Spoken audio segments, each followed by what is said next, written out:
Paruchuri brothers అనేవాళ్ళు 400 సినిమాలు రాసి ఇంత పేరు ప్రపంచానికి తెలిసేలా జరగటానికి కారణం అన్నగారేనండి. ఆయన చండశాసనుడు అనే సినిమా, ఆ సినిమా మొట్టమొదట నన్ను పిలిపించి ఆ కథ విన్నారు ఆయన. ఆ కథ వింటమే కాదండి, క్లైమాక్స్ బాగోలేదు అని నా కొన్న టికెట్ని క్యాన్సిల్ చేసి రేపు వెళుదురు కానీ మీరు ఈ క్లైమాక్స్ రాసి వెళ్ళండి అని.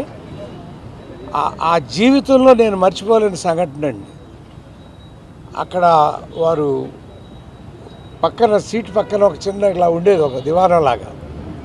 మీకు పడుకుని రాయటం అలవాటు అంటే కదా, రావు గోపాలరావు గారు చెప్పారు, మేము బయట కూర్చుంటాం, మీరు దీని మీద పడుకుని రాయండి అని. ఆ మహానుభావుడు బయట కూర్చుని నన్ను లోపల ఆ క్లైమాక్స్ రాయించారు చండశాసనుడు.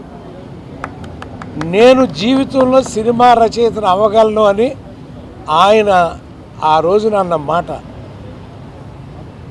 ఎందుకన్నారో తెలియదు. మీరు ఇండస్ట్రీని ఏళ్తారు అన్నాడు. అది అసలు అర్థం కాని అయోమయం. మొదటి సినిమా రాస్తున్నాం, మమ్మల్ని ఎంత మాట అన్నారేంటని.